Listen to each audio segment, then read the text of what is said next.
Assalamualaikum warahmatullahi wabarakatuh. Perkenalkan, saya Mutia Jasmine Kirana Permadani dengan NIM V1021047, kelas A, D3 Perpustakaan, Universitas 11 Maret. Kali ini saya akan menjelaskan otomasi perpustakaan dengan menggunakan SLIMS atau Senayan Library Management System. Pertama-tama download SAM versi 7.4 atau versi 8. Kemudian download SLIMS di website SLIMS, kemudian download versi zip, kemudian setelah download bisa klik kanan, kemudian show more option, kemudian bisa diklik extract to SLIMS, ini boolean, kemudian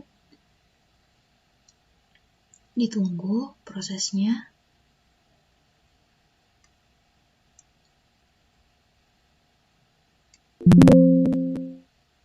Nah, setelah terekstrak, akan ada folder seperti ini, kemudian bisa diklik kanan, kemudian copy atau cut folder ini ke SAM yang telah kita download tadi. Bisa diklik htdocs, kemudian bisa di paste. Nah, setelah itu nanti bisa di rename dengan nama yang diinginkan. Di sini saya rename jadi Mutia D3 Perpustakaan UNS.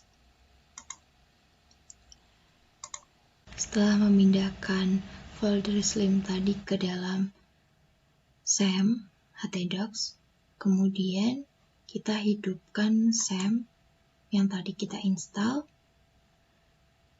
Klik start pada Apache dan MySQL.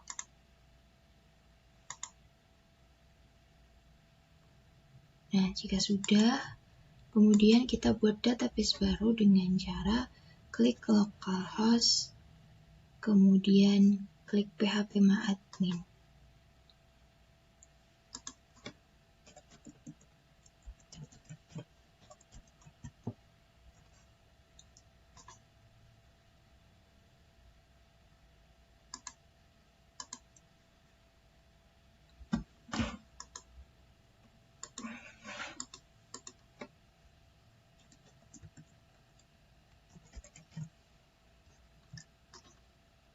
Nah, jika sudah, kemudian klik New,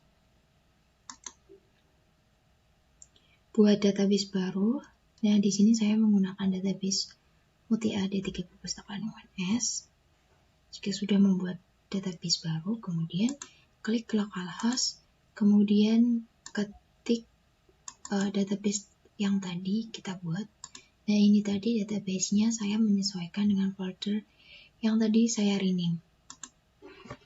Kemudian untuk mengedit isi SLIMS-nya bisa diklik menunya, salah satu menu, kemudian ini bisa diganti dengan login. Setelah itu, nah untuk mengedit perpustakaan bisa diklik sistemnya.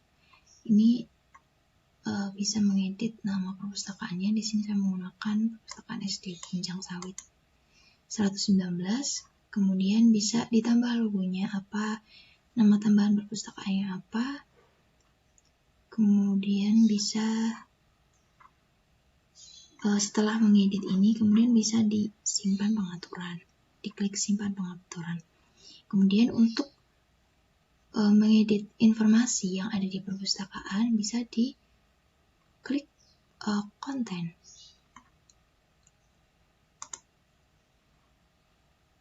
Di sini saya untuk mengedit informasi perpustakaan bisa diklik nanti, bisa diketik judul kontennya apa. Karena ini informasi perpustakaan, saya tidak pada menu berita saya mengeklik tidak. Kemudian pada deskripsi kontennya saya menuliskan informasi yang ada di perpustakaan seperti alamatnya, nomor telepon, jam buka perpustakaan, dan koleksi maupun keanggotaan. Pada menu deskripsi juga bisa disesuaikan tebal atau mungkin ukurannya juga. Kemudian setelah selesai mengedit bisa diklik perbarui. Nah, untuk hasil informasi ini bisa diklik pada sini. Jika selesai mengedit informasi, nanti hasilnya akan ada di bagian menu informasi. Setelah itu, untuk mengedit berita atau warta yang ada di perpustakaan, bisa mengedit, tambahkan data baru, kemudian bisa diklik judul kontennya mau apa. Nah, karena ini berita atau warta, saya klik ya. Kemudian pada deskripsi kontennya bisa disesuaikan sesuai dengan berita yang ada di perpustakaan. Kemudian bisa diklik simpan. Nah, untuk berita nanti bisa dilihat di Slims di menu berita. Nah, di sini saya menuliskan 2 warta atau 2 berita yang ada di perpustakaan. Untuk user pengguna bisa diklik pada pustakawan dan pengguna sistem. Nah, untuk tipe keanggotaan ini bisa diedit pada kelompok pengguna. Karena saya ingin memasukkan kelompok pengguna pustakawan, referensi, dan juga sirkulasi, di sini saya menambahkan perpustakaan, referensi, maupun sirkulasi. Nah, untuk menambahkan, nanti bisa ditambahkan kelompok baru, kemudian tulis kelompok pengguna yang mau dibuat. Kemudian nanti bisa dipilih haknya mau apa, karena referensi nanti bisa disesuaikan referensi. Jadi ketika pustakawan referensi mengakses, bisa mengakses beberapa AA yang mau dipilih. Kemudian setelah sudah, nanti bisa diklik simpan juga atau perbarui. Nah, setelah kelompok penggunanya nanti dibuat, bisa ditambahkan pada pustakawan dan pengguna sistem. Jadi nanti selain admin di Slims, nanti bisa juga nanti pustakawan lain juga dapat mengakses. Nah, di sini saya membuat 2 pengguna baru, pustakawan referensi dan juga pustakawan sirkulasi. Nah, nanti bisa ditambahkan pengguna di sini, kemudian masukkan namanya, kemudian tipe keanggotaannya apa, kemudian bisa ketik juga media sosial yang dimiliki, dan ini juga bisa ditambahkan foto penggunanya. Atau nanti bisa juga langsung foto melalui kamera. Kemudian, kelompok, karena tadi saya sudah menambahkan pustakawan, sirkulasi, maupun referensi, di sini akan muncul. Kemudian bisa diketik kata sandi yang akan digunakan untuk login. Kemudian untuk menginput buku, bisa diklik pada bibliografi, kemudian nanti bisa ditambah bibliografi baru. Nah, ini bisa diketik judul bukunya apa, kemudian pengarangnya juga bisa ditulis, pengarang utama, penyunting, penerjemah, bisa dipilih salah satu, kemudian diklik sisipkan.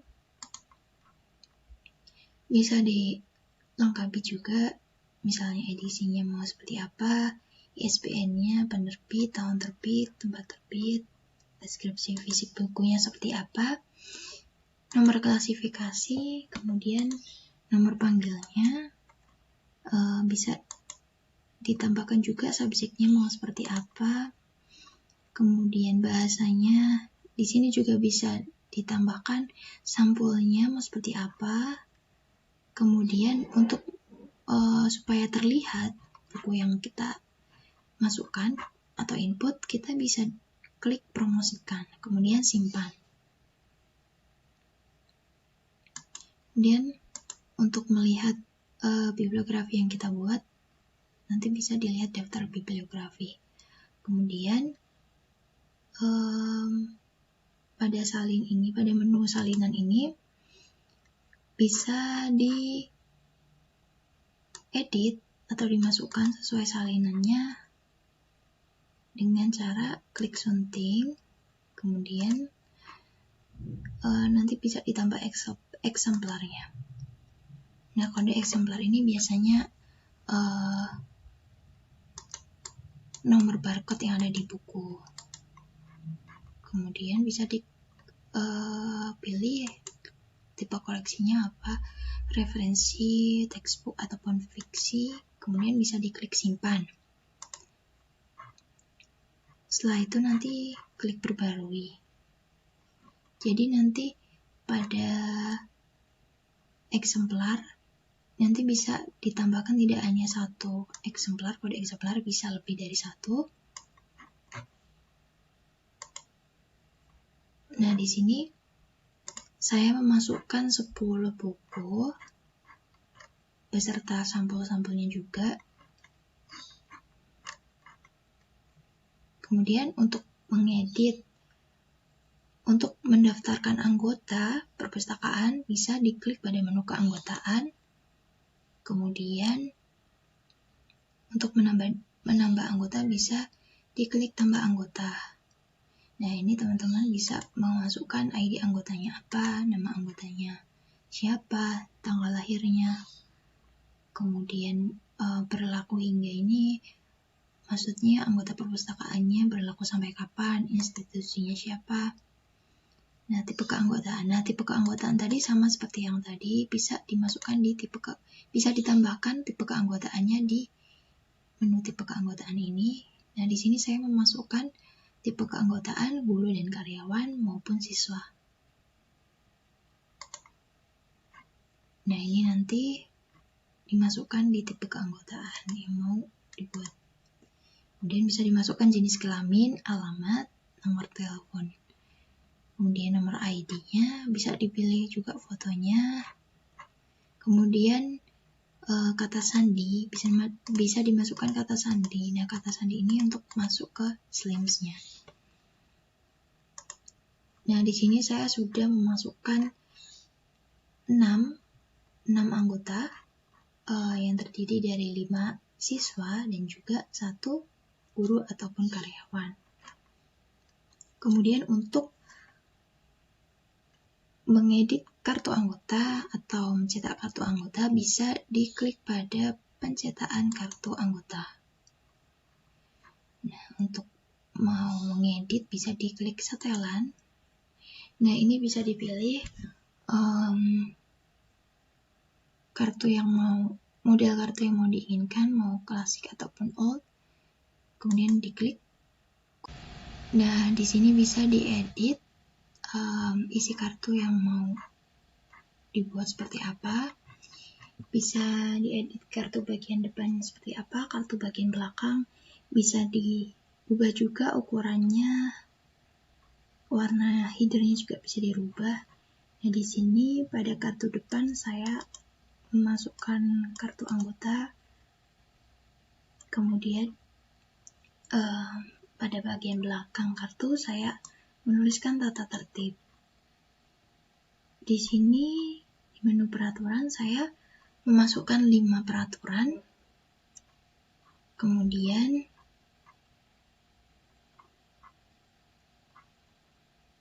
pada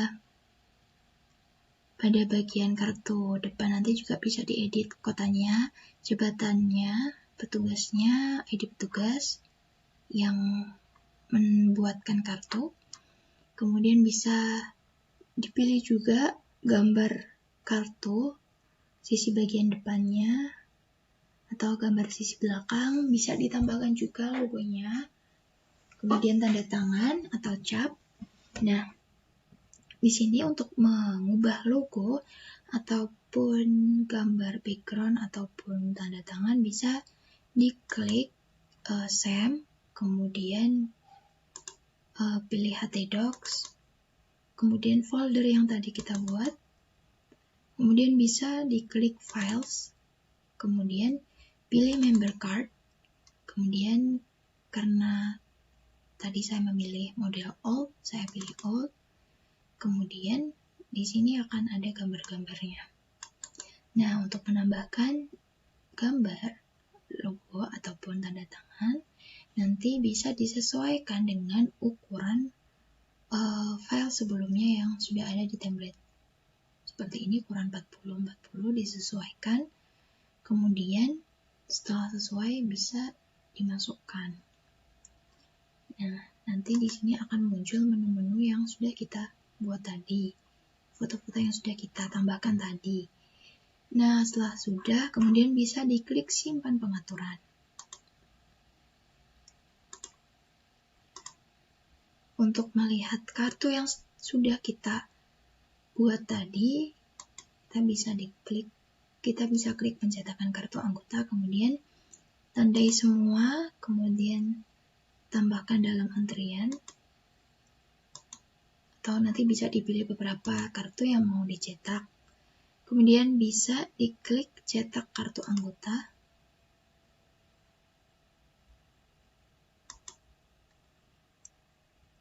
Ini tadi logo yang sudah kita buat. Juga bisa dimasukkan nomor ID-nya, alamatnya, teleponnya, tanda tangannya juga ada.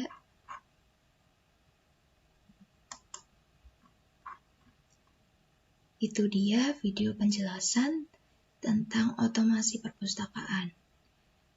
Terima kasih atas perhatiannya. Mohon maaf apabila terdapat kesalahan dalam menyampaikan. Wassalamualaikum warahmatullahi wabarakatuh.